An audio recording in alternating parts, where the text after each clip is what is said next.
Tom Siskron, how are you, sir? I'm good. How are you? Thanks for inviting me. Yes, sir. It's very nice to meet you. I've only known you a couple weeks now, but I know you're very well versed in a lot of things.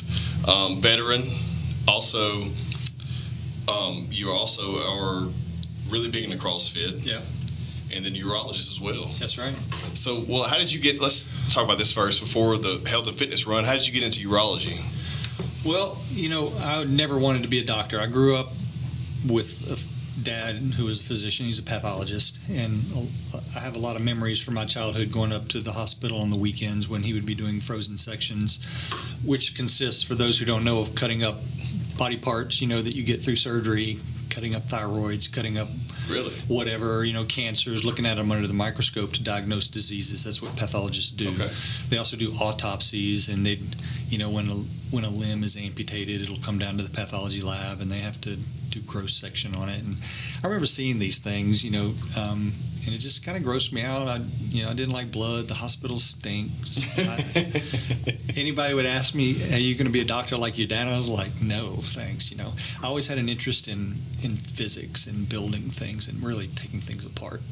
I got in trouble, 82, 83, when the first computers were coming out. Yeah. I had this little 65K computer that was probably half the size of your laptop there and could hardly do anything. I mean, 65K. Yeah. And I got one file's that big now, like a small file. I got into the worst trouble, one of the worst trouble of my life, because my dad came in the room and I had it apart on the floor. I took it apart to see what was making it work. That's kind of how my mind works. Right. So what makes things work? And I was a physics major in college. And it wasn't until my senior year in college, January of my senior year. Now, I had gotten a job in the hospital because I had an ACL tear from a football injury in high school, which I should never have been playing football because I was 5'8", 118 pounds, and didn't belong on the field. But, I finally decided to get surgery when I was 21. Okay. And back then, they used to immobilize you, so I was in this immobilization brace. Now you wake up and you're moving right away. Yeah. But I was immobilized, sitting at home, just complaining all day. And Dad said, "Well, hey, we need someone to enter data into the computer at the lab if you want to come up." So I went and sat in the lab for that summer of, I guess it was my sophomore, junior year in college, 91-ish. And I just got paid to be a data entry person in the hospital. And after I was able to walk again, one of the phlebotomists quit, and the phlebotomy tech said, "Hey, Tom, you want to come do phlebotomy?" I was like, "Draw blood? What are you talking about? I don't want to stick needles in people's arms. That's gross." And they grounded on me, and it was another $250 an hour. I think it was like $650 an hour, if you can believe that. Finally, I did it for the extra money. I almost quit twice during the first month because it was just too stressful sticking needles in people's arms. I couldn't take it.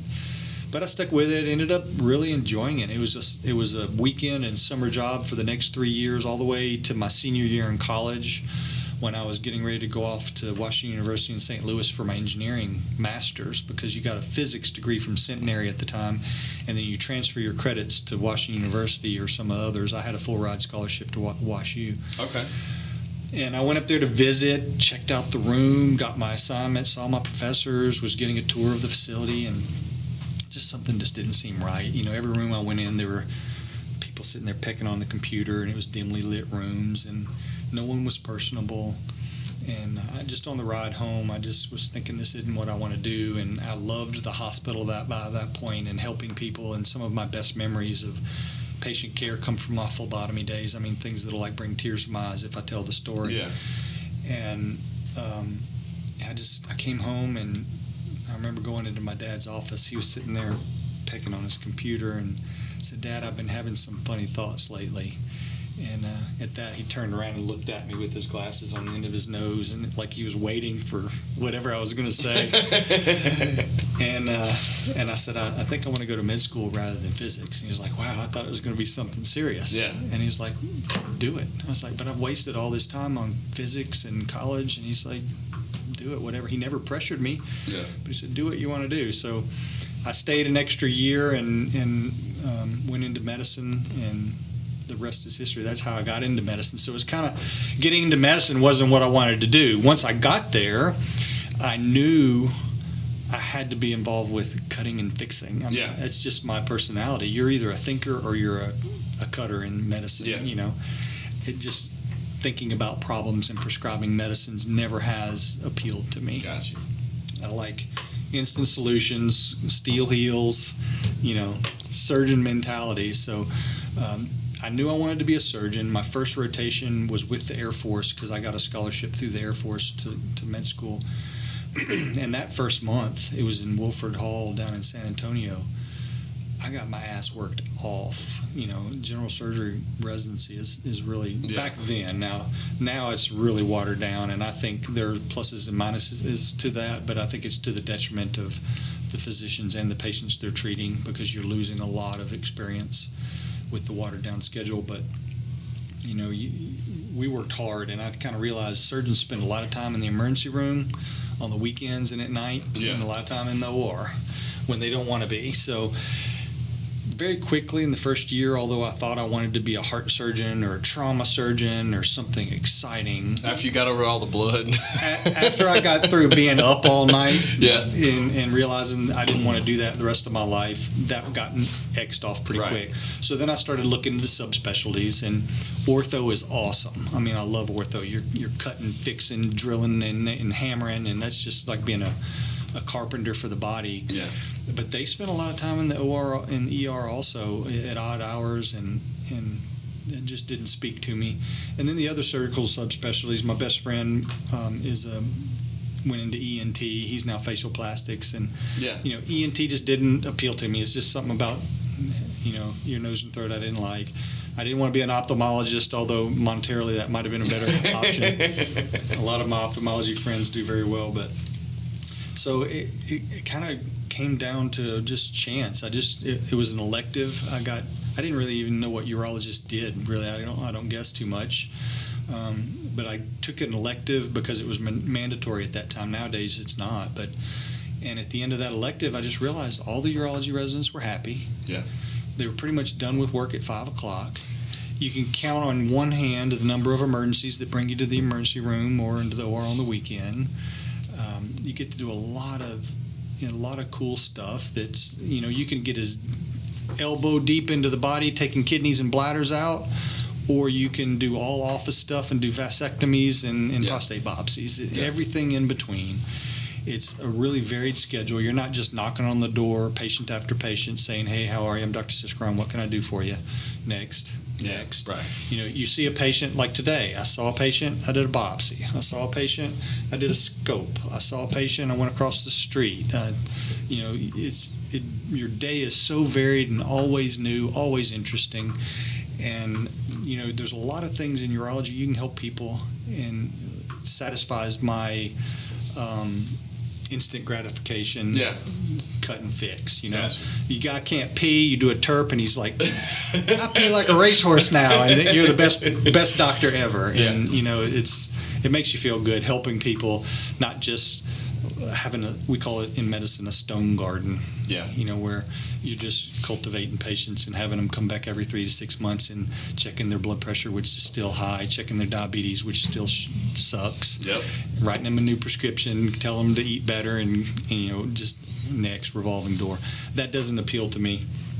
So that's why I chose urology. It kind of fit my personality, and you know, people joke, say, "Hey, why would you want to look at penises all day?" And it's no more of that than, you know, gastroenterologist wanting to look at rectums all day. That's not what brings you to medicine. Exactly. It's the thing. So I get to deal with kidney stones a lot. I deal with people who can't urinate well, cancers of the prostate, bladder, kidney. You know, it's really highly varied. Lots of things to do, and you can get as deep or as shallow into it as you want. Well, I think that's awesome too, that you actually didn't know what you wanted to do and just fell right into it. You know what I mean? Really late. But hey, at least you found your passion. And but the thing about it, like, a lot of people don't know about urology. Like, they don't know anything about it. They hear they see the term, they have no idea what it means. And if they do, it's like directly related to like some bladder issues or ED. But there's so much more that goes into that. I discovered urology. I had no idea what it was, but it's funny because you brought up orthopedics. So initially, and I told you the story when I met you, I think briefly a little bit, but initially, whenever I discovered urology, I had a kidney issue, but I didn't know at the time it was a kidney issue. So my lower back was hurting a lot, and we were doing a lot of like heavy lifting, heavy leg lifting. I had a lot of lower muscle. I thought I pulled a muscle. Yeah. So I initially went to the orthopedic doctor at the time, and they're like, nothing's wrong. They looked at everything, and then ended up getting a CT scan, and then my kidneys basically looked like there was sand in there. You know, there was ketones everywhere. And then I ended up going to a urologist and had to go in the hospital for a couple days. So you had lots of little stones. Yes, I had a bunch of little stones, like hundreds of them. It looked just like sand to me. Like when I looked at it, I was like, holy shit.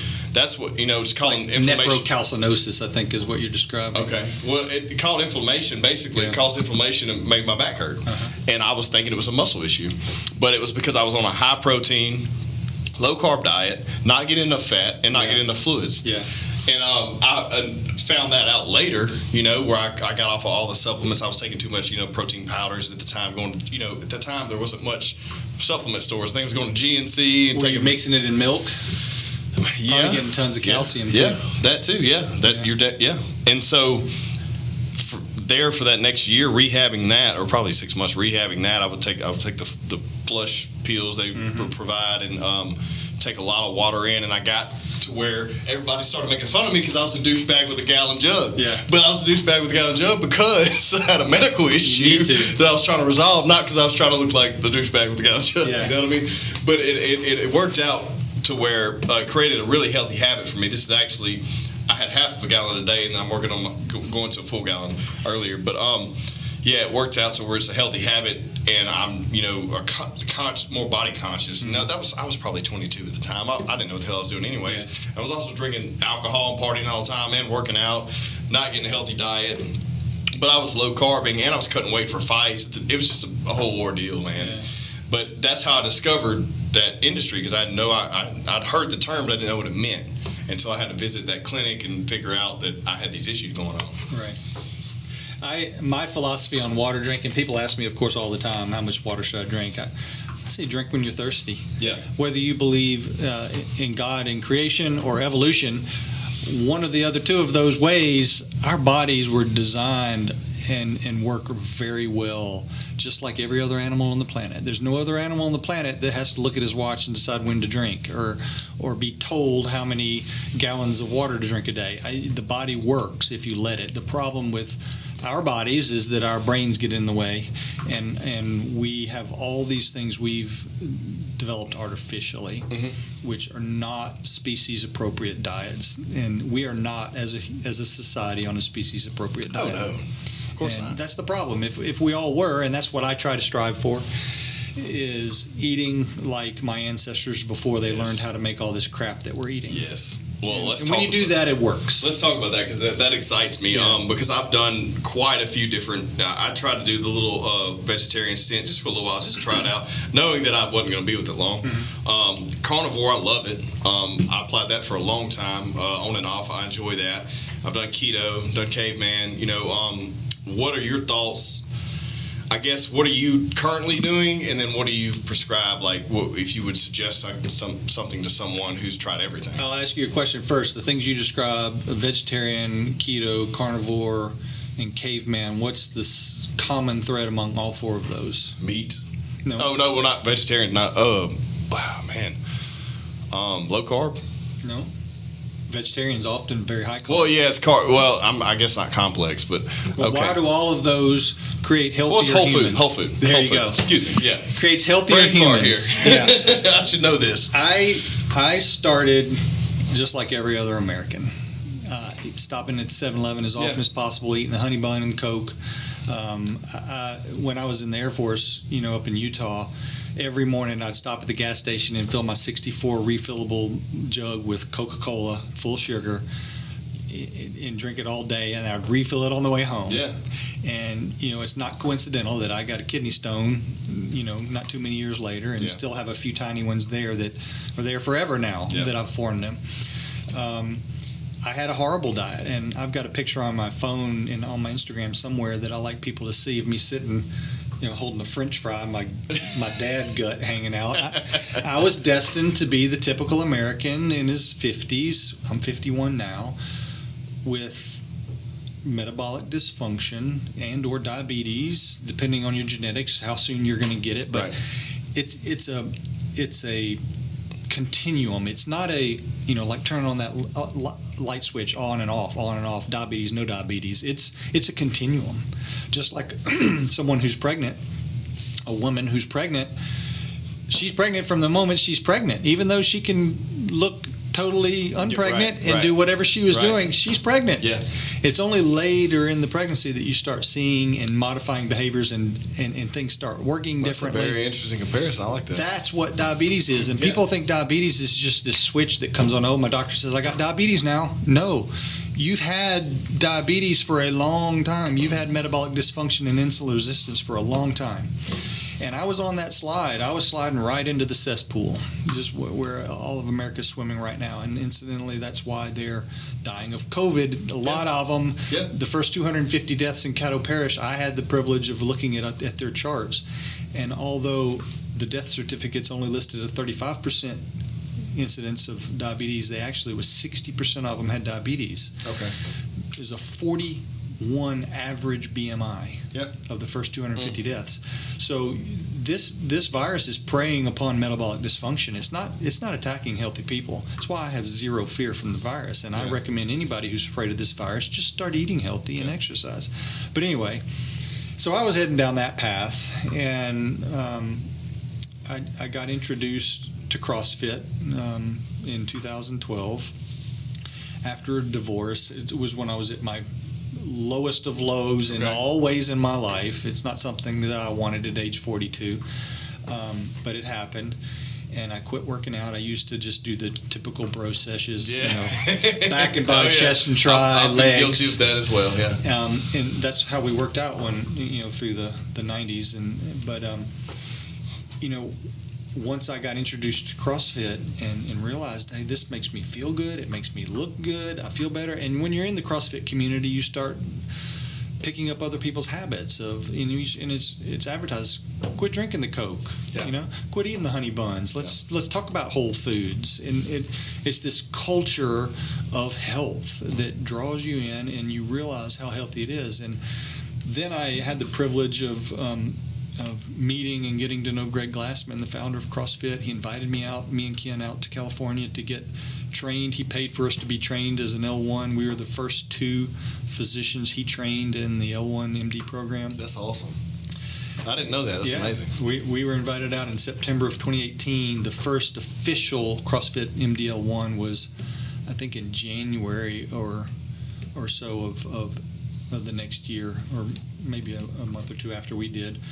But he invited us back to observe the first CF MDL1, and we went out to California 3 or 4 times to the discussions he held, and it just, the deeper you go down this rabbit hole, you realize how wrong we have it as a society. And shocker here, our government knows shit about health and nutrition. So anything you read with the FDA stamp on it, just ignore it. Those things have been uncovered left and right as we see it. On these docuseries, you see where they've been in cahoots on all of these medical projects over the past 50 years. It's all bastardized, and so they're still recommending a low-fat diet, and they still allow sugars and high-carb diets. But the thing about the 4 that you listed and where my philosophy lands now, and I've been low carb, I then went into pure keto for a year and a half, 2 years, and I do well on pure keto, but it is restrictive in modern society and harder to do. So I think everybody evolves to a point where, and I saw a lot of benefits from keto, athletic benefits too. I mean, I did a bike ride where I ate 0 for 100 miles, just drank electrolyte water, and I did better than I did 10 years prior as a full carb athlete. I finished faster, felt better, had 0 soreness, drove home and went into CrossFit the next day after a 100-mile bike ride. And that was because I didn't have all the inflammation in my body from the American diet and chugging goo all the time, So, but where I fall now, my philosophy now is eat species appropriate diet, whole natural foods that are not produced by man. And that includes the polyunsaturated seed oils, high on the list. The 3 things I recommend people avoid are polyunsaturated seed oils. Despite the fact that when you pick up that bottle of canola oil in the grocery store, it says heart healthy on it, approved by the FDA, they don't know crap. That stuff is killing you. Yeah. And Paul Saladino, Carnivore MD, if you don't know him, you need to follow him. He does podcasts and goes in depth with research. He is so good about all of his research and knowledge on these subjects. But the polyunsaturated seed oils, basically any oil that you have to get through a manufacturing process. If you can squeeze an olive and drip oil, cold press out, it's okay. Right. Coconut oil is the same thing, a cold pressed oil. Avocado oil, those are all okay. They're monounsaturated, some polyunsaturated, but the manufactured ones that have to be made in a chemical factory are obviously not good for you. I mean, our bodies aren't used to that. It's not meant for our bodies. So tallow, beef fat, and other animal fats is the way to go. How do you feel about pork? Pork fat, I think is okay. The way pork fat is bad is by what the animals are fed, I believe. Okay, gotcha. They're fed the grains. Yeah. So when they eat lots of grains, their bodies aren't meant to do that either, and they form more polyunsaturated oils and fats in their bodies. So we're, optimal diet should be grass-fed, grass-finished, all animals. Never come close to an antibiotic or a grain mixture to fatten them up before slaughter. That's, pretend you're living 1,000 years ago, exactly, and eating what your ancestors ate. My argument always with the vegetarian thing, and I did try it at a younger age, only because I wanted to see what the hype was about, but also because I wanted to see if it would help me in weight cutting for fights and competition. So I realized that, we have these teeth. They're called carnivore teeth. We have them for a reason. The canines, yeah.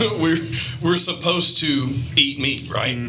So the fact that our guts, our stomachs, we are not ruminants. Right. We don't have plant stomachs. We got animal eating. We're designed to digest bone and ligament and meat. Yeah. That hydrochloric acid is there for a reason. Yeah. So it just always blows my mind how there's always an argument there where it's like carnivore versus vegans, even way more hardcore, but carnivore versus vegetarian.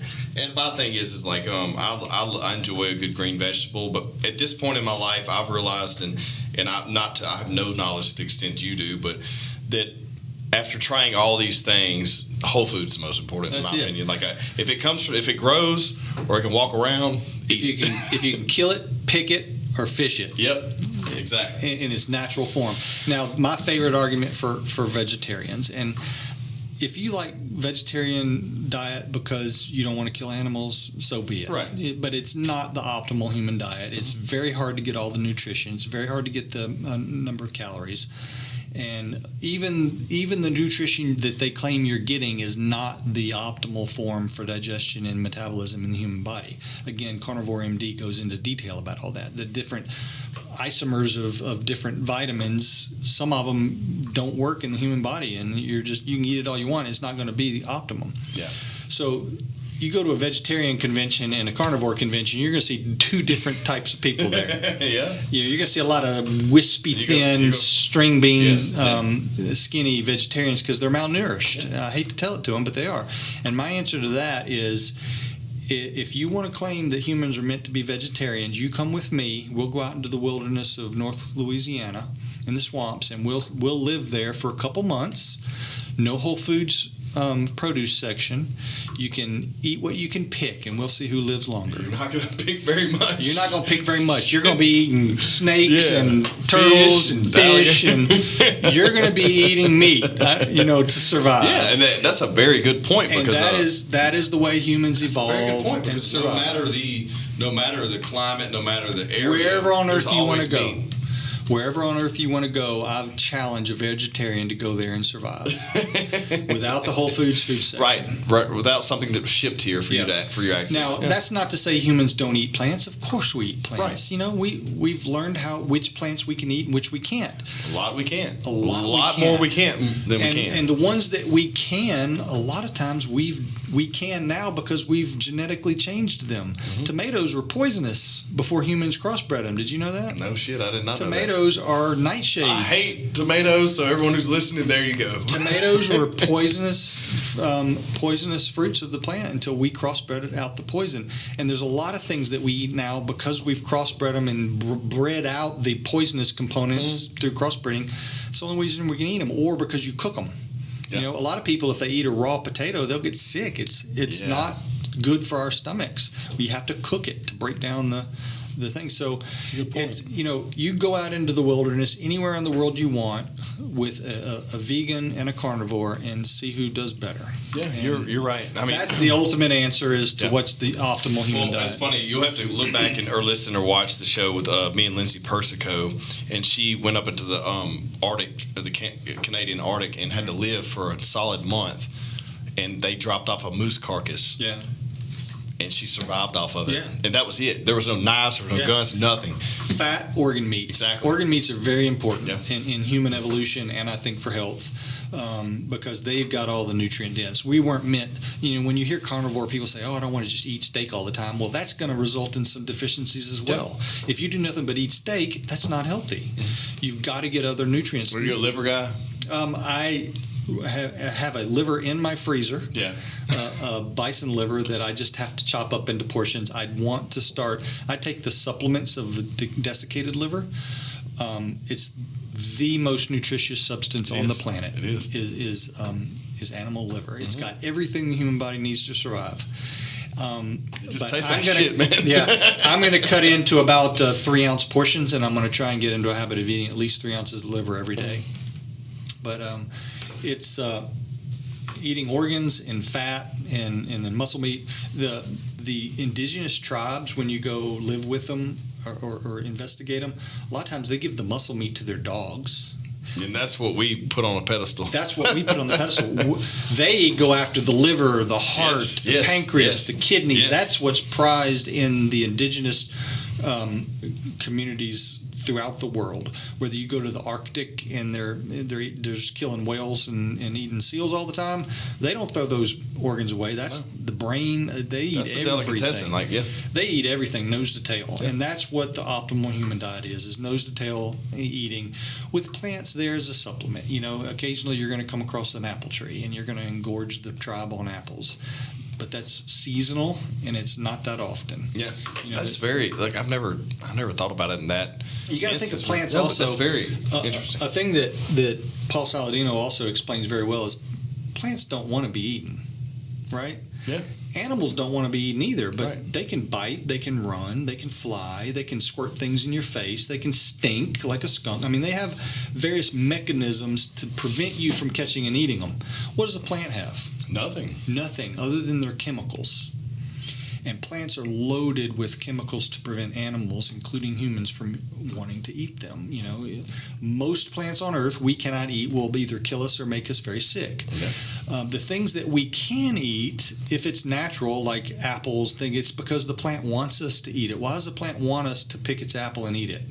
Because we're going to eat it and poop out the seeds later and spread its seeds across. Makes sense. Most fruits are designed by the plant to be enticing to animals to eat because you're spreading their seeds and their future generations. Now, they don't want you to eat their leaves and stems because that's going to kill them. So they have chemicals in their leaves and stems, and even though I eat nuts, they're nuts too. Unfortunately, almonds and you can't even eat cashews unless you process them. It's a very hard process to get cashews. So those things are meant to be dispersed without being eaten. The actual seed, the future generation of the plant, is not to be eaten according to the plant. We found ways to eat them, but they're not wanting us to. In other words, so they're designing chemical defensive mechanisms. Well, that raises a really interesting point. What about almond milk? How do you feel about that? I'm not a fan of it. Okay. For that reason. I mean, I think there's a lot of lectins, which is one of the chemicals in almonds and in a lot of plants.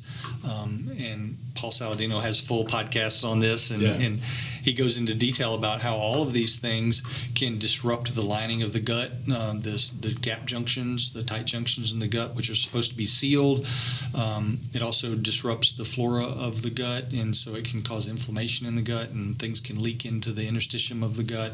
A lot of our GI issues as a society are caused by our plant diets. That's crazy. And the most well-known lectin is gluten. Yeah, gluten's just one of many. I still consume almond milk. You got to be scared now, because I just got off dairy, like just whole milk, man. It just got to where I just couldn't drink this shit, man. But I guess honestly, I say I drink almond milk every night, but I don't really ever have milk. But if I do, I have that normally, and it's like the unsweetened vanilla version. Right. But gluten is my number one enemy, and I found this out. But most people don't realize.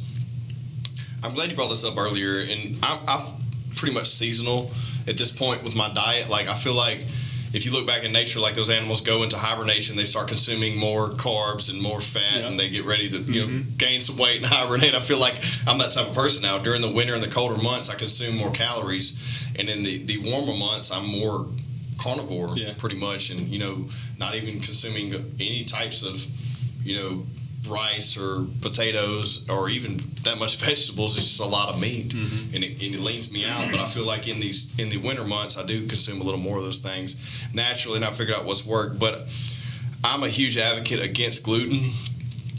But you can't. A lot of people are like, oh man, it's fine. And even people that are healthier, even people that CrossFit all the time, whatever, they have their beer, they have their pizza, whatever.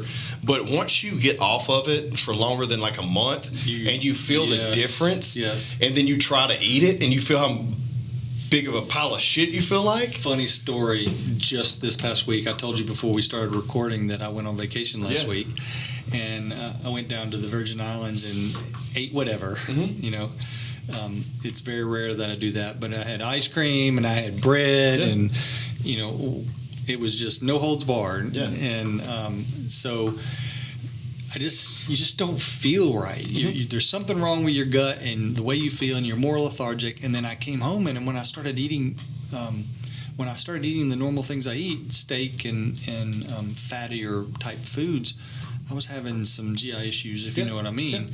And it's taken me 3 or 4 days to get back regulated to where I feel normal again, because I think my gut was inflamed from all of the stuff that I was eating. It's like, hey, what the hell is this? We hadn't seen this in a while, you know? And it inflamed my gut. And when I started eating fat, it wasn't able to tolerate it anymore. So that high fat was just flushing right through me. And for like 3 or 4 days after I got home, I just wasn't doing well. And it's back to normal. But my philosophy on almond milk, again, comes down to, is it something that we've been eating for a million years? Yeah. Almond milk is made in a factory. Yeah. You shouldn't be eating it. Exactly. You shouldn't be eating it. Yeah. There are people who argue against drinking milk too, but milk we've been drinking for hundreds of thousands of years, probably, 10,000 years at least. Long time. By squeezing the udder of a cow and drinking it. I think our bodies are adjusted to that at this point. Yeah. Some people are sensitive to the lactose in the milk and are intolerant. Everybody's different. Dairy does not affect me. It doesn't affect me that much either. I don't have a problem with it, so I will not shy away from dairy. I eat a lot of cheese, and it doesn't hurt me at all. It doesn't affect me at all. But processed milks, processed oils, processed foods that you have to open a cellophane wrapper, box, or bag to get to, stay away from them. Like anytime I have this conversation with people, it's like if it's that what is it called whenever you donate the stuff to the oh man, I'm drawing a blank right now. When you donate something to a food bank or something, it stays on the shelf forever. It's perishable, non-perishable, imperishable, right? Okay, if it can sit on a shelf longer than like 10 days, probably shouldn't put it in your body. But unfortunately, I feel like the past 30 years of our existence has been, honestly, probably since the 60s. That's been the goal of food production. Like, it's just, let's see how cheap we can make something and make it last, so it has shelf life. Yes, and mass produce it, and all these things we're seeing, diabetes, cancer, all these things. I don't give a shit who lies and says it's not connected to that, and you're the MD here, not me. It is. But bullshit. That's bullshit. It is. It's 100% related to our diet. Yes. And all of these foods made in factories are not species appropriate. Yeah. It's stuff that it may taste good and it may last on the shelf a long time. There's someone somewhere, you can Google it and find out, who has had a thing of McDonald's French fries sat on a shelf for 20, 30 years or something, and they're still sitting there. Well, so look just like they did when they were made. A friend of mine, Kimberly Griggs, who's been on the podcast before, she's a chiropractor here locally. She's had a sausage biscuit sitting on her counter of her practice since she opened it, I believe. Yeah. And it's probably at this point 5 or 6 years old, and it still looks the same. If flies, Come on now. if flies and other things won't eat it, we shouldn't be eating it. And this is like a McDonald's sausage biscuit, a McMuffin or something like that. That's a good point too. Yeah. That is a good point. Yeah, it's just not appropriate for us, and people want to lie to themselves, and I get it. It's easy, it's good, it tastes good, it's cheap. Just like you said earlier, we've been used to. It's a very good point. Like you said earlier, on the way you would get you fill up your Coke, soft drink, and have a honey bun. Mm-hmm. Like, if you're used to consuming that stuff, you don't realize how bad it makes you feel until you quit consuming it for a while, and then get on something a lot better for the body, and then you have those things. I took the kids to grab a donut at one of those little pop-up donut trucks a couple weeks ago, and I was like, okay, I'll splurge and have one. Dude, I felt like total shit the rest of the day. If I eat a donut or something really sweet like that, I get a headache behind my eyeballs almost within 15 minutes. I felt like shit. And then I just have this cloud head fog. Yes. It's an incentive not to eat that stuff. And another funny story is Christmas and Thanksgiving at Mom's, or whatever. Oh yeah, man, that's I revert back. Okay, I'll have another piece of the pie. Taking that. All the sweet stuff, the sweet potato casserole with the sugared pecans on top. Yeah. I feel like shit the rest of the day. I tell everybody, they know I'm like, hey, I'm not gonna be available for an hour after this because I'm gonna be messed up. It sucks, but every now and then you have to remind yourself how bad it makes you feel. But for anyone out there listening who gets home and says, I'm just exhausted, I'm gonna lay on the couch, it must have been a rough day at work. No, it's your body telling you you're not fueling it properly. Yeah. Because I go a full day at work now. I go right from work to CrossFit without eating. Yeah. I do CrossFit, and then I come home and I can not eat dinner if I want. Yeah. It's just my body tells me I'm hungry, but I can skip it if I have to, if I get busy or whatever. And like that bike ride I did, I woke up in the morning, and my one vice and addiction is zero carb ultra monster. I'll drink one every morning.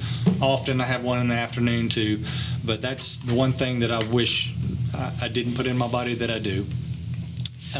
So I drank my monster in the morning, got on my bike, rode 100 miles, only stopped to pee twice, and just drank electrolyte water. Got off the bike 3 o'clock, I think, or so. It took me 6.5 hours or so. Dang. And then I went to my best friend from college's house, went and watched their daughter play soccer for an hour and a half, standing on a soccer field watching soccer, and then went to eat at about 7 o'clock that night.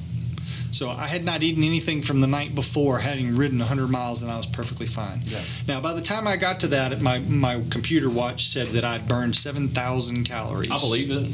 And I was hungry. Yeah, I bet. I was ready to eat. And we went to a Mexican restaurant, and I ate everything, and I refueled. But, when you eat a species-appropriate diet and avoid the processed foods, your chemicals work. You've got leptin in your body to tell you when to eat. You've got ghrelin, which is its counterpart. Both of those, ghrelin is the baseline.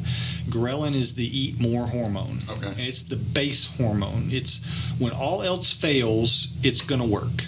It's the generator for your body. So if your power goes off in the building, the generator kicks on and supplies power. If all of your systems in your body go haywire as to whether you should eat or not, what's going to be the default? For an organism to survive, what should the default be? Water. Eat. I guess eat. if you, right.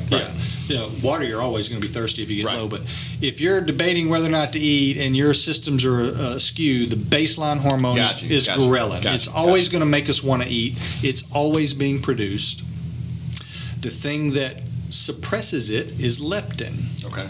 So leptin is secreted from your fat cells when you eat, and your fat cells are taking in energy, because when you eat something, you don't burn all that energy right then. A lot of people think that it's almost like an instant in, instant out. I mean, you eat a 1,000-calorie meal, you don't burn 1,000 calories in the 30 minutes that you ate that meal. No. What do you do with it?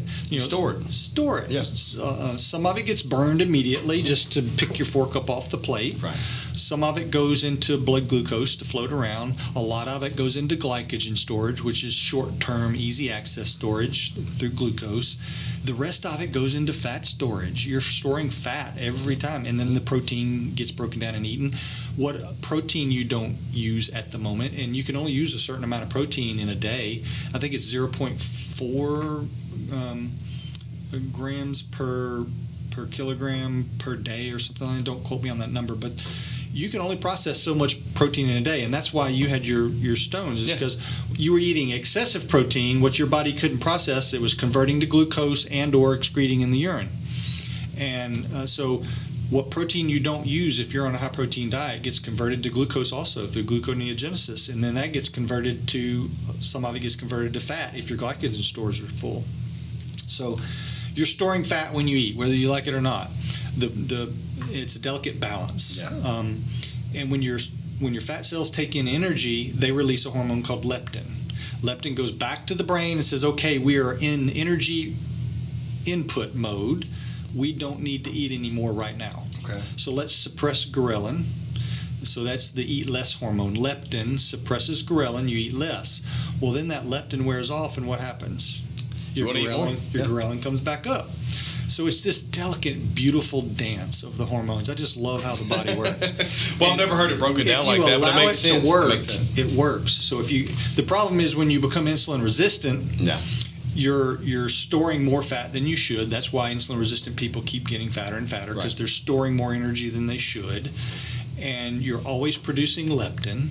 So if those fat cells are always taking in fat, they're always going to be releasing leptin, and then your brain becomes leptin resistant. Mm-hmm. And when you're leptin resistant, the ghrelin doesn't get the signal to suppress, so you're always hungry.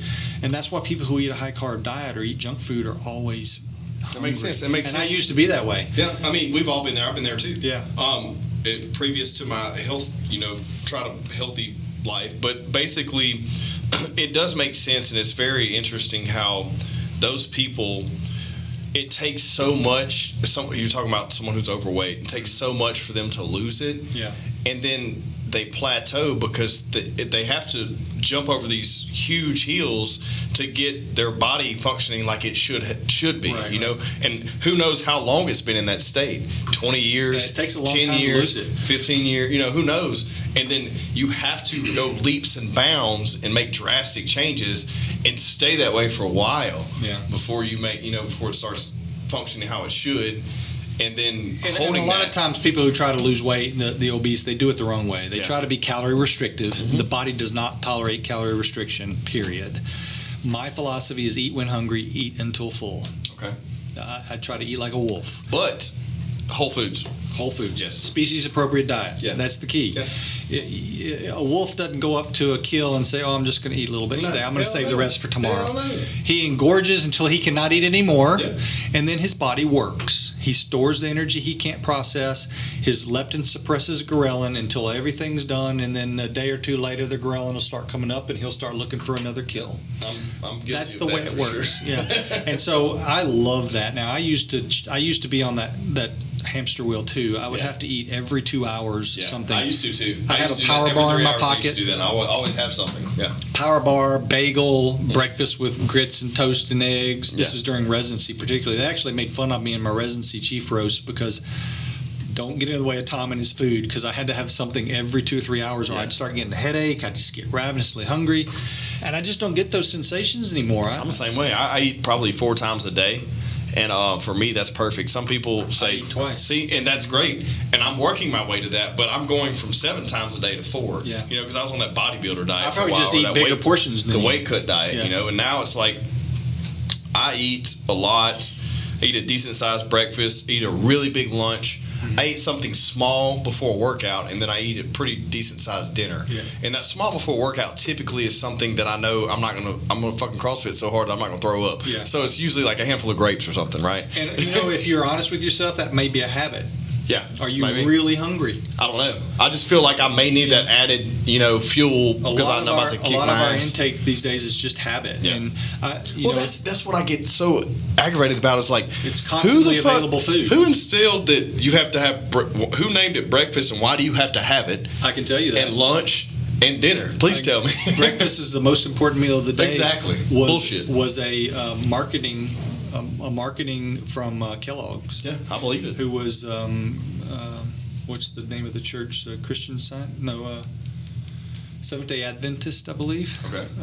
He believed that meat was the devil's candy because it made men more lustful. And it was actually has basis in religion of why he started the Kellogg's cereal company. Damn, I had no idea. He was trying to get people to quit eating meat, so he started making cereals for them to eat, and then to sell it more, they put sugar. Actually, Post used to work for Kellogg's, and they were friends. He split off because Kellogg wouldn't add sugar to the cereal, but Post realized if you add sugar, people buy it more. Yeah. So he split off, formed Post Cereal Company, started adding sugar to it, and came up, it was either Post or Kellogg, came up with breakfast, the most important meal of the day. Yeah. And it's for some reason gotten instilled in our mantra and even in our medical community that breakfast is, I don't eat breakfast. See, breakfast is... I did intermittent fasting for a long time, and it worked decent for me. I've gotten back to where I eat in the morning, but I wouldn't call it, I don't get up and immediately eat. Yeah. I'm up for a couple hours and then I eat. I don't think any meal is the important meal of the day. The meal that's important is when you're hungry. It makes sense. And if you wake up and you're not hungry, don't freaking eat. Makes sense. Don't eat out of habit. It is habit. Wait until you're hungry and then eat your food and eat until you're full. As long as you're eating good whole foods, you will get into a balance within your body. It may take a while. If you've been on a bad diet for a while and you're obese, actually the obesity helps eat less and helps intermittent fasting because you've got all the fat to burn. Mm-hmm. People don't understand that fat is a very good fuel for the human body, and why else would we store it? If we weren't supposed to eat fat, we'd be storing, we'd be like a potato. Yeah. We'd be storing glucose. Yeah. But we're storing fat because fat is the optimal fuel. It's got the highest density calories. And if you're not going to eat fat, your body's going to look for calories elsewhere. Well, obese people who are trying to lose weight already have the fat there, so they're going to need less intake. Once they get their hormones right and quit eating the bad foods, their fat will melt off. I mean, it comes, some people it comes pretty quick. Well, that makes sense. I mean, it's pretty self-explanatory and it's pretty simple. I mean, you eat when you're hungry, eat when you're full, don't. And Whole Foods. I mean, I like it. I completely agree. I have no argument there because I have, I've done all the things in the past couple of years, and I have. It allows you to be so much more free. Well, I mean, once you're, and not only that, once slave to eating. Yeah, man. Once you're body aware, like you do not realize it until you get all that shit out of you, and you're body aware. You realize what you need and what you don't need, but you gotta get off that bullshit before you get that. And you can tell people that all day long, but until they realize that and they've been through it and they get off all those processed things, then they can say, okay, I see what you were saying. You know what I mean? It's the simplest prescription, the simplest thing to do ever, but it's always very, the simplest. Very hard. It's always that. If you could just get people to have the courage and the willpower or whatever, the determination to just for 30 days eat whole natural foods. I think more heavily based towards an animal-based diet, nose to tail. If you can get liver and fat on the meat and meat, and supplement with fruits and vegetables, go to carnivoremd.com, and he's got a great list of species-appropriate plant foods that are better if you. And I eat them. I mean, I eat vegetables and meats. I'm not all carnivore. But if you could do that for 30 days, I think most people would realize how much better you feel. And then then you can tweak it. Yeah. Then you can tweak it to what your body does. Some people need a little more carbs. Some people need a little more fat. And I've realized that too. If I'm carb excessive, I'm not that person. I don't need a lot. I can low carb.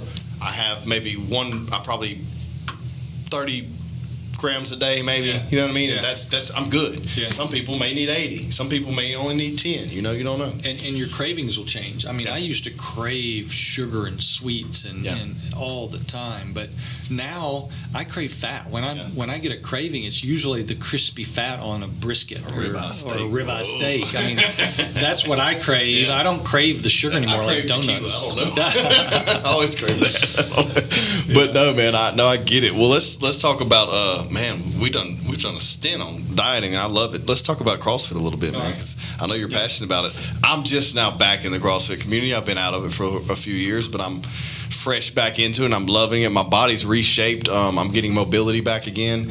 I'm injured like every other week, but not really injured. Just sore and stuff's moving around. Being hurt and being injured, right? Exactly. Stuff's just moved. No, I've just been hurt. I've been sore. Stuff's been moving around and working. That hasn't been working in a couple of years because I was either just throwing punches or kicks, or I was just lifting heavy weight. And getting a pump. I wasn't actually doing functional fitness, and I'm back in it now. You're a huge advocate for it. Let's talk about it. All right. I mean, I found it in 2012 at age 42. I wish I'd found it a lot sooner. Yeah. It is. A lot of people talk crap about it. Of course, those people haven't done it. But if you don't want to call it CrossFit, you can call it whatever you want. D1, F24, or whatever that one that Mark Wahlberg advertised. Orange Theory. There's a lot of things you can do that are similar, but I think CrossFit has, and Greg Glassman, I give him credit, and I consider him a friend now, and he's a brilliant man, and he has distilled it so much to what the human body optimally needs. It's functional movements at high intensity that are constantly varied. If you do that, you can call it whatever you want. You don't have to call it CrossFit. But in the last week, I have done front squats, overhead squats, bike, row, pull-ups, jump rope, burpees. It's every day it's different. Your body never knows what's coming, so every muscle in your body has to be prepared for whatever the day throws. And there's a few examples I like to use when I'm explaining why I love CrossFit, and one of them is I've been a snowboarder since I lived in the Air Force in Salt Lake City. I learned to snowboard up there in 98, I guess, and that first time I snowboarded, the next day I couldn't move. I mean, if you ever snowboarded, your shins are on fire the next day from having to lift your toes and your hamstrings and even your upper body because you're tense, and as I snowboarded those first few years, and even on the trips when we go back snowboarding through the early 2000s, the first day's awesome. You're having fun. It's great. Next day you wake up, your back's a little stiff and your shins are a little sore, but hey, we're here to snowboard. Let's go back out. You go back out. You work the kinks out. Second day's okay. Third day, you're just like, God, do we have to do this again? But you do it because you paid for the 3-day lift ticket. So you go back out, work the kink, and then you're done. I mean, your body's, by that time, you're starting to heal, but it's a progression of soreness, basically. Ever since I've done CrossFit, I go to the slopes to snowboard. First day, second day, third day is just the same. I don't feel anything. I believe it. Because my body is ready for it. Yeah. My muscles are always ready for it. My dad was building a greenhouse once, and he needed like 80 bags of concrete from Home Depot. So me and my brother helped him, and I was doing the majority. My dad wasn't doing much, and I was loading a lot faster than my brother, who's 8 years younger than me, doesn't CrossFit, although I wish he would. But the next day or day two, I was out at the house, and Turner's like, "Man, is your back hurt? Mine's killing me." I was like, "No, I don't feel anything. I feel fine, But my back is used to doing deadlifts and cleans and wall balls and everything, so it just prepares your body for whatever life is going to throw at you. I think it's caught a lot of hell, and people are like, you get injured. Well, shit happens if you don't have proper form or if you're lifting too much. If you go in there and RX is 185 and you think you can do 185, but you haven't been doing anything, whatever exercise it is, deadlift or whether it be, squat clean or you push jerk or whatever. About it. You need to have a good coach who can help you scale, and you need to leave your ego at the door. Yeah. If you go in there and say, RX is 135-pound cleans like yesterday, I told you I did the female RX. Yeah. The male RX was 135, 10 hang cleans, 10 rounds. Okay. And I said, I'm very good Olympic lifter. I could clean 135 hang clean, 135 10 times for 10 rounds. But I don't want to, and it would be more stressful. I'm more likely to hurt my shoulder. I'm recovering from a little bit of a shoulder tweak from last year in the Open, and I don't want to. So I dropped down to 95. No shame. Yeah. It's a good workout. I was able to move faster, less risk of injury, and it really gave me a good workout. Well, I love the comparability, and it basically so my wife and I do it together. But I used to fight MMA and train to do combat sports for a long time, and so did she, and we've moved to this now. But I love it, the fact that it's a single sport, right? It's not a team sport, but at the same time you're all in there working together. Yeah, so it's like so it's fun because it's a challenge. You can go in there and actually be competitive, but at the same time you like you said, you leave the ego at the door, because there's always going to be someone better, stronger, or faster than you, but you learn from each other. You develop, you evolve, you get better, and it's very much similar to the mixed martial arts game that I say found my athletic compassion in. You know what I mean? And I moved to this now, but I love it, and I just call it functional fitness. When people want to argue with them, it's like, it's functional fitness. Just functional. Don't call it CrossFit. Who cares? I don't care what you call it, but you use your entire damn body. Yeah. Like every morning I wake up, something different sore on me. I'm like, that's my tricep, but no, really, it's inside, closer to my bone. I don't know what's going on right there, but hey, I used that yesterday, and I haven't used it before, But if you were to next week be presented with some emergency situation where you had to help rescue someone and do something physical, you're not going to tear your tricep because your tricep's ready. Yeah. You hear all the time people getting hurt, injured, doing things that they don't, things that they're not used to, but it's very simple. Like the most prone to that are prior athletes who, in their 40s and 50s say, "Oh, I can still run with the best of them," and they tear their hamstring. Well, I did that shit. Hey, so we had a weekend. We had a weekend.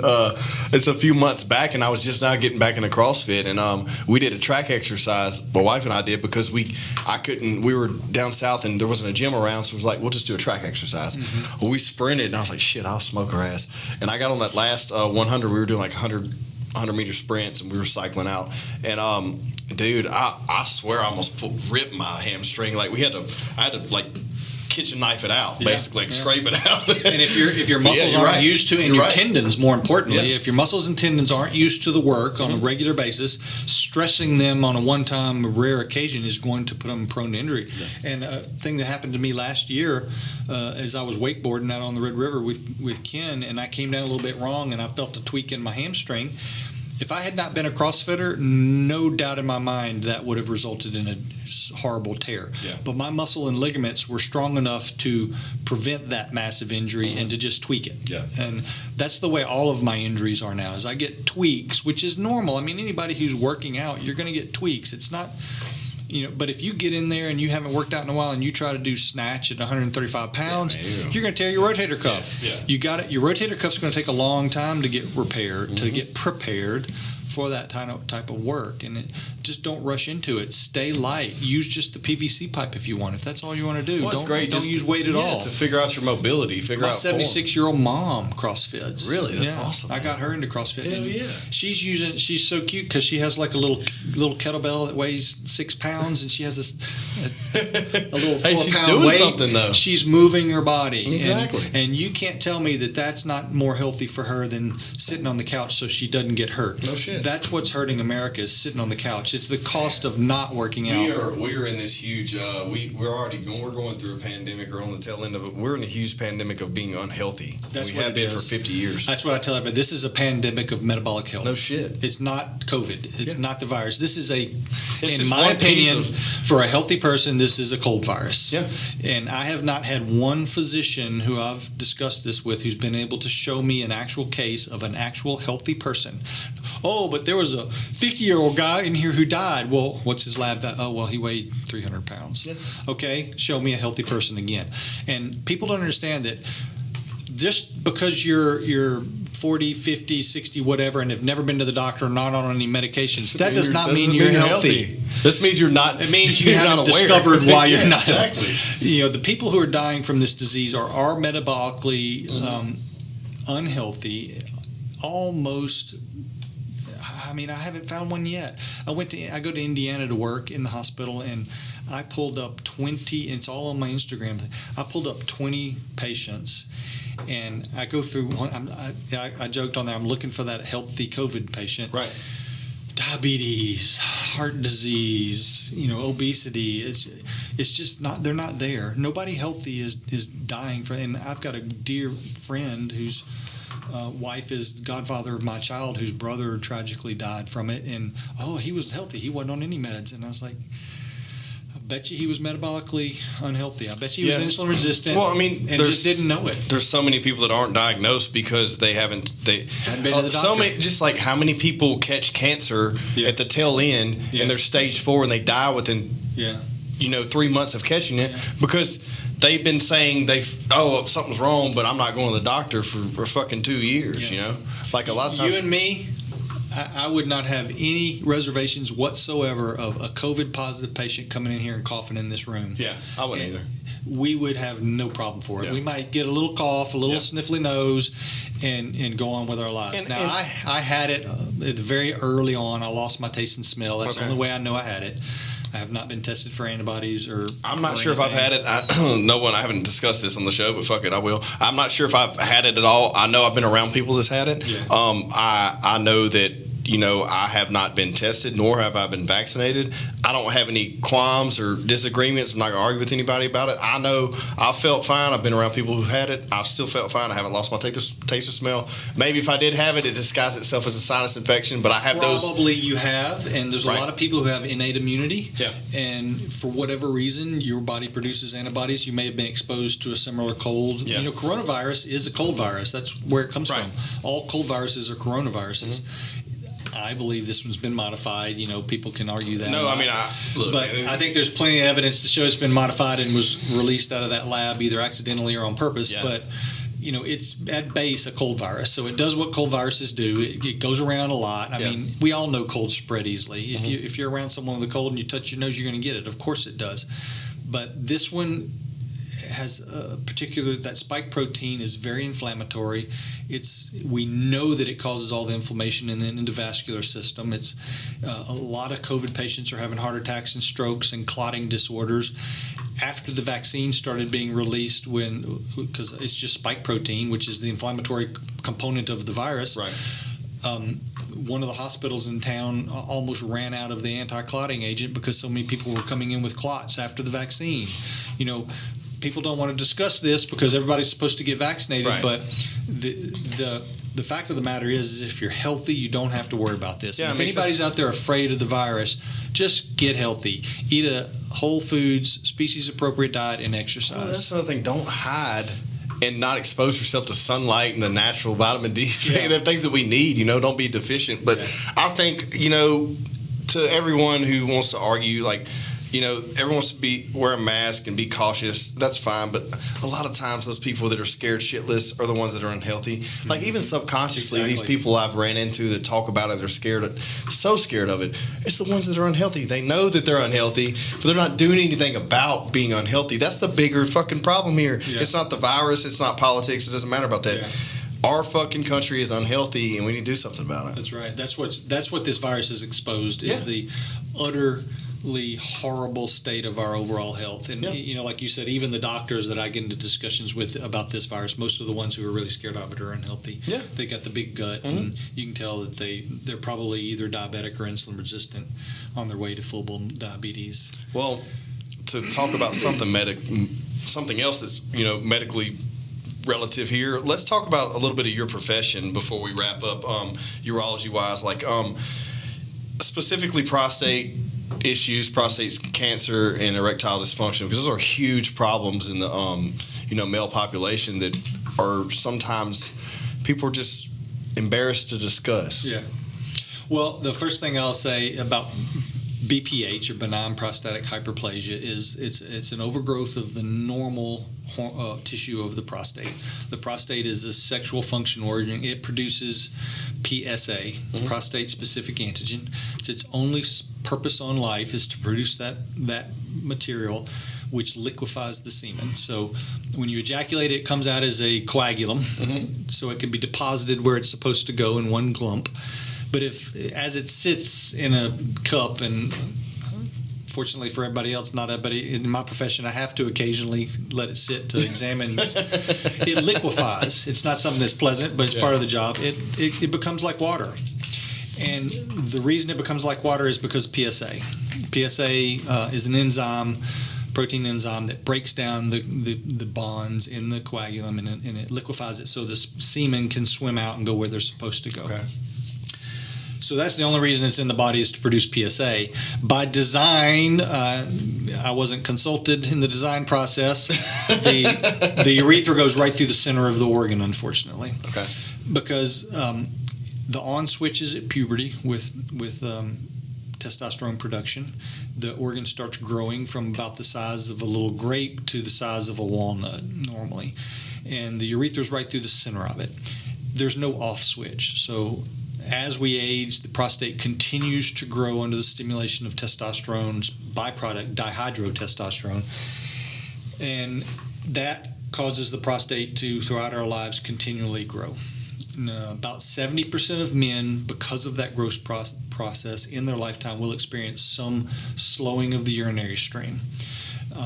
That slowing is because it's compressive on the urethra. Your bladder, I like to say, is a lazy organ. So it likes to fill easy and empty easy under low pressure. And if you have a low pressure system filled with water that you want to empty, you want the outlet to be big, because as it empties, it's going to empty under low pressure. If you squeeze that outlet because of BPH, what's going to happen to the bladder? It's not going to empty as easy. Yeah. So it's going to have to work. And what happens to any muscle when you work it? It grows. It grows. So your bladder goes from being a thin sac, compliant, happy, low pressure system to being a thick, hypertrophied, angry, strong bladder, because it's got to push harder to get that urine out of your bladder, right? So it's not the actual prostate being big that's the problem, it's the bladder's response to it. Okay. So that's what brings men into my office. Okay. Men in their 20s, 30s, 40s, 50s on a progressive basis often notice their stream gets slower and slower, but they don't notice any other symptoms because their bladder just gets stronger and stronger. It's only in the late stage, when that bladder is really strong and thick and non-compliant, that they start wetting their pants. They can't hold the urine as long. They start realizing they used to be able to drive to Dallas. Now they have to stop in Longview. Yeah. They wake up at night because their bladder can't hold the pee as much. By the time it gets to that stage, it's hard for me to fix it. Right. Because the damage is already done to the bladder. I can't de-hypertrophy the bladder. All I can do at that point is open the outlet and take the pressure off the bladder, hoping, and about 70% of the time it will get better. But my goal and my wish for anybody out there listening is to recognize the symptom early and then go see a doctor to do something about it earlier. I have no qualms about telling people I've been on a bladder relaxing medicine, an alpha blocker, an outlet relaxing medicine since I was 35. Because in the process of my training, I realized my stream was getting weaker, and I started, and it relaxes the bladder outlet. Flomax is the most commonly known one out there. It relaxes the outlet and allows the flow to be stronger and keeps a happy bladder. That's the goal, is to keep your bladder happy. Because once your bladder gets unhappy, it's hard to correct. So that's the thing, is don't ignore the slow stream, thinking, oh, who cares? It just takes me a minute and a half to pee rather than 30 seconds. Right. You can't pee over a fence anymore, but who cares? Your bladder cares. And over those years, it's going to care more and more, and then you're going to be in tough shape. This is a very kind of casual approach to this, but you notice this, and you go into a urinal, the men's bathroom, and you sit there, and if you have a healthy bladder, you immediately pee. Yep. You're done, and that person is just now starting to pee. And then you see that old man with his hand on the wall, standing with his whole thing in the urinal, just standing there for 2 minutes. Yeah. He's in the end stages, right? And he should have sought help a lot sooner. One of those things. So the other issue, cancer, I think it's all related. I think cancer is a metabolic disease, not a DNA disease. There's a great book, Cancer as a Metabolic Disease. There's also a PDF you can search for online if you want a great read about particular things about cancer that I don't think we discuss enough. But it's metabolic dysfunction and inflammation we know predisposes you to cancer. And as that process is occurring, the BPH process, and the bladder's getting more unhappy and the prostate's getting big, and people are getting metabolically unhealthy and are more prone to infections and prostatitis, that inflammation and infection and overgrowth in the prostate sets up the perfect milieu for cancer. Constant chronic inflammation is perfect form for cancer, whether it be sun exposure or whether it be cigarette smoke or whether it be carcinogens you're eating or getting splashed on your body as working with chemicals. Yeah. Chronic inflammation leads to cancer. And that chronic inflammation in the prostate, I think, is why prostate cancer is so prevalent. 70% of men in their lifetime will get prostate cancer. I don't think it's a coincidence that 70% of them also have lifelong BPH. You're right. So the thing about that is get your PSA checked. I don't listen to the national governing boards. They're making decisions based on cost effectiveness for society. If you want to let someone base your decisions on life years and whether or not you should get your screening based on society life years and value, then so be it. I recommend that everybody should get their PSA checked at least once in their 40s, because you're going to catch some men who have high PSAs and already have cancer at that point. If your PSA is under 1 in your 40s, you're good. You can wait until, depending on when it's drawn, you can wait a few years later, get it checked again at 50. If you're still 1 or so, you don't need it checked every year, but keep track of it. Don't just ignore it. One of my best friends got diagnosed at age 48, and if he hadn't got diagnosed at age 58, he would have been uncurable. Right. And some of the current recommendations are not even to check PSA. A couple years back, they were recommending not checking PSA because it was on a value basis for society, not worth the ones we were saving the cost of the screening. But get it checked once early, then every year or 2 or 3 or 5, depending on what it is. And it's the trend that matters. If it's going up fast, we need to make sure it's not cancer. If it's stable or slow, then you're good. So that's my basic cancer talk. And the other thing is ED. Yeah. And again, it's related to health. Okay. ED is nothing more than a vascular problem. Okay. The erections require inflow. It's like a bathtub. You've got an inflow and an outflow. The outflow is fixed. The venous drainage is fixed. It can't get any larger, but you can turn the faucet on faster. And if you turn a faucet on a bathtub fast enough, it will fill up despite the drainage, right? The drainage is still happening, but you're overfilling it. Right. So that's what happens when you get stimulated. There's chemicals in your body under nerve stimulation that cause those blood vessels, those arteries, to dilate, to bring more blood flow into the penis faster than it can drain out. When you get sick through diabetes, cigarette smoke, or hypertension, which are the 3 most common causes of vascular disease, your vessels are less compliant. They don't dilate as easily. They become more constricted. Your nerves don't work as well because of nerve damage from metabolic dysfunction and diabetes. And so you don't have that inflow valve anymore to turn it up faster. And that's where the Viagra, Cialis, all that comes into play. It causes the hormone that causes the dilation to hang around longer, nitric oxide. So they affect nitric oxide synthase, which is the hormone that makes nitric oxide. It stops the degradation of nitric oxide, allows it to hang around a little longer, gives a little bit more stimulation to the vessels for them to dilate. Okay. So that's how those medicines work. You can avoid getting that by staying healthy. Yeah, I mean, it all goes down to that. It all comes down to it. It all comes down to being healthy. We started about talking about that. I mean, it all comes back to it because you said early on, it's great you found your passion in urology. Yeah. I've actually found my passion through urology, and my passion is health. and how everything is related. Everything I see every day, whether men come in with, there was a young man, 29 years old today, came into my office wanting to have his testosterone checked because he was tired at the end of the day, right, and just didn't feel like he had energy. Mm-hmm. And he was sitting there with about 30 extra pounds in his gut. Mm-hmm. He didn't sleep a regular amount of time. He didn't work out. He admitted to me that his diet was crap. Yeah. And, that's why you are feeling bad. It's not, hey, here's this pill that will fix you. That's another whole ordeal, and I'm sure we got a couple more minutes here, so we'll talk about it. I'm sure you've seen this, especially in the CrossFit world, and anybody in your industry too. Like, prescribing testosterone to someone too early because of poor health habits, and thinking that's going to be a long-term solution. It's not. It's going to just be a temporal. You're strapping a ball and chain around them forever. Yes. Because once you start giving exogenous testosterone, your own testicles are going to quit making it. Yeah. And at some point, the longer you stay on it, they may not recover their innate ability. So you could get healthy 15 years later and try to stop the testosterone, and you may be out of luck. Yeah. I would much rather people address their underlying cause than don't think that doctors can fix you with a prescription. You can fix yourself with healthy eating habits and exercise. I call it the sick care system. It's not the healthcare system anymore. Doctors are produced to manage sickness with prescriptions. They're not being taught how to prevent sickness through nutrition and exercise. And our health could be so much better if we would devote 1/100th of the money and time and effort into teaching people how to eat healthy and exercise, and stopping all of this horrible food we're eating as we're spending.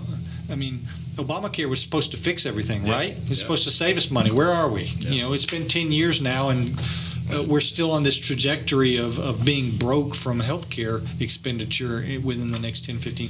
Medicare is going to be broke within the next 10 years. Yeah, but I mean, we're taught, we need it, we pay for it, and 80% of the people do because they're putting horrible things in their body every day. 70% of our diseases are caused by our own actions. And if we could get healthy as a society, and you go to societies where they are healthy, their healthcare dollar expenses are a lot less. Yeah. And America's just, I'm not going to tell you can't eat your donut, but don't expect me to pay for your heart attack and stent with my tax dollars later when you get it. Yeah. And say it's my responsibility to Unfortunately, provide that's where we're at right now, right? Yeah, I mean, it's just going to get worse. It's the movie. What was that? WALL-E.